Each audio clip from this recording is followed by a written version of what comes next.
Happy Friday afternoon, Low VA Rates Nation. This is Eric with Low VA Rates. As always, proudly wearing red on Friday because on Friday we remember everyone deployed. We remember those who have come back safe, and obviously we have a lot of sorrow yet gratitude in our hearts for those that unfortunately haven't made it back safe. And with that, I hope I don't mess this up because this is not something you want to mess up, but there was a John Chapman that was just awarded, I believe, let me just look at my notes here, I don't want to mess it up. Yeah, the first Medal of Honor awarded to a U.S. Air Force veteran since Vietnam. So go to Fox News or wherever else you go to get your news. I'm just looking at a Fox News link here that's been circulating around the office. But we do want to pay him respect and thank him and his family, his surviving family members for his service and sacrifice. I believe, based on the article I read back in 2002, he was in some hand-to-hand combat over in the Middle East, and unfortunately, he passed away. But we are glad the Navy SEALs chose to give him a Medal of Honor. Again, first Medal of Honor awarded to an Air Force, a member of the U.S. Air Force since Vietnam. So that's huge. And that's why we wear red on Fridays, because here at Low VA Rates, we may not be perfect. We know we're not. I may not have gotten every single aspect of that news article correct, but what I will tell you is we're patriots.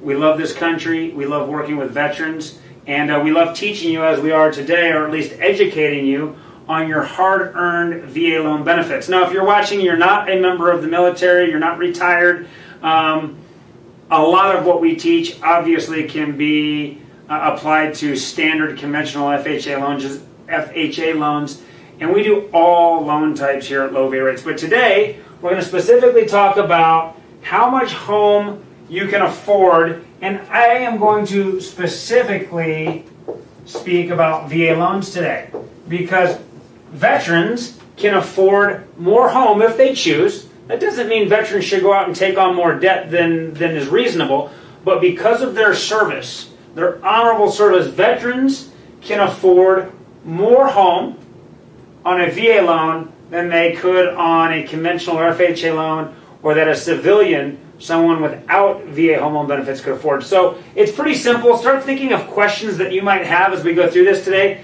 I'm only going to talk for another minute or two, and then I'd like to answer some questions. But we spoke last week about the VA's residual income chart. And we wrote it up here on the board, and so I'm going to talk a little bit about the things that you need to understand in order to determine how much home you can afford. Number one, you need to understand residual income. You need to understand DTI, which is also known as debt. I don't have my back to the camera, but I'm going to come over here. Debt to income. Okay, that's a ratio, your DTI ratio.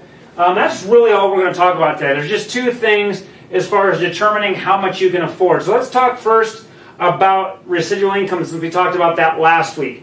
For example, if you were just a single veteran, you're not married, and you want to go buy a house in Florida, okay, in Florida, that's considered the South, and you're going to need to have at least $441 in residual income by the time you're done making all of your payments. So if you remember, and we'll put a link down below, calculating your residual income is pretty simple. What you do is you take your gross deposits. So let's just say you make $36,000 a year, so you're getting $3,000 a month in pay. And then you start taking out your expenses. So let's say you've got a car loan that costs you $500. You've got some credit cards that are costing you another $200 a month. And then let's say you've got a student loan that's $300 a month. So you've got $1,000 in expenses before your mortgage. That means your $3,000 becomes $2,000, and you have to have $441 left over. Okay, just for simple math today, because I don't want to put myself on the spot. Let's just say it was $500. So then you come down here and say $500 residual is required. Okay, so your mortgage payment better not be more than $1,500 with your taxes and your insurance. If you can go find a home that is going to have a mortgage payment for $1,500 or less, again, this is just an example, that's a home you could afford as far as residual income is concerned, okay? You can rewind and you can play this back if you need to. I actually kind of like this example I gave. Maybe we'll do another video and we'll throw it up on YouTube later. It won't necessarily be live. But again, you take your gross pay minus all your expenses minus the required residual income. Whatever's left over is how much home you can afford with test number 1, which is residual income. And for veterans, that is the most important test, okay? Residual income is a much more important test than debt-to-income ratio. Now, you still need to understand the debt-to-income ratio. We just mentioned you had $1,000 worth of other debts. I'm going to put OD, other debts. And then we said, hey, your mortgage could be $1,500. So you're going to have $2,500 in total debts. All right? Your income was $3,000. Okay, so I'm going to grab my phone. See, we do everything just live here at Low VA Rates. And, I tell people all the time, I own a mortgage company. Don't expect me to be able to just pull out math, whether it's simple addition or complex math, without pulling out my calculator. We've become very reliant on calculators over the years. But you take your debts, which is $2,500, divided by your income, which is $3,000, and that gives you an 83% debt-to-income ratio. Now, that's pretty high, okay? That's pretty high.